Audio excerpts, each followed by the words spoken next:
known as the A.C.T, which represents acknowledge the child's intent, calm by breathing, and targeting 2 positive choices.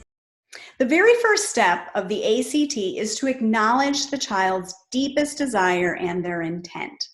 We will be accessing language such as you wanted or you were hoping. We focus on positive intent with this phrasing. So for example, we might say to a child who wanted to stay on the playground just a little bit longer, you wanted to stay on the playground, or you were hoping for more time on the slide today. Just because we acknowledge the child's intent certainly does not mean that we give in.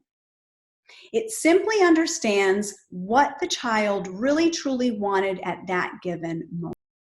The next step is about calming and cutting down the intensity of a very, very difficult moment.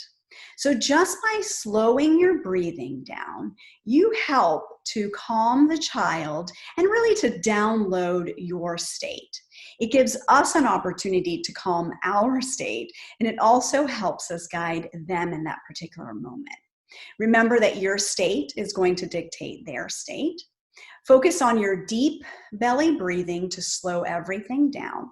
And remember that you are their co-regulator. The last step in the A.C.T is to target 2 alternative choices. Here we're going to be offering 2 choices of things that they can do, things that would be appropriate or safe choices. We like to relate these back to the particular behavior that you wanted them to comply with in the beginning.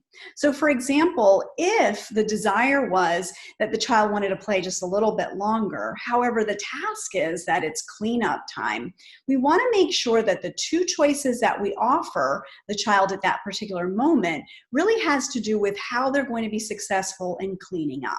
So for example, it would be, oh, would you be willing to clean up the red blocks or the blue blocks? Which do you choose? Or it could be, oh, you can clean up the tractors or you can clean up the bus. Sometimes it might be that the child is in a moment of upset because their family just left or their parent left. That might be a moment to offer them 2 alternative choices, which could be you can blow mommy a kiss or you can wave goodbye to mommy. This really helps empower children, and especially our toddlers who are just searching for power at a given moment. The 2 alternative choices are really going to put the power back into their hands so that they can choose. Here are some examples. For a child who's maybe refusing to leave the playground, the phrasing would be as follows. You wanted to stay on the playground. Calm yourself, and you're going to breathe in that moment to cut the intensity down. The adult is focusing on their breathing, which will impact the child's breathing. The last step is going to be to target those 2 positive choices. You can hold my hand, or I can pick you up. Which do you choose? How about for a child who's running away at the park, which is unsafe?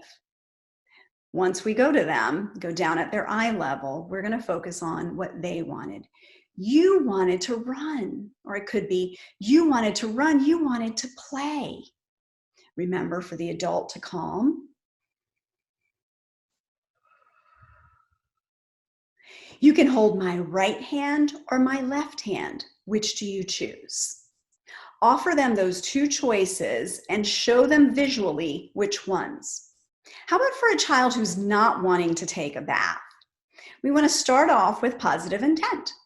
You wanted to keep on playing. That was so hard. You wanted to keep on playing. Remember, adult calming. You have a choice. You can turn on the water or you can pour the bubbles. Which do you choose?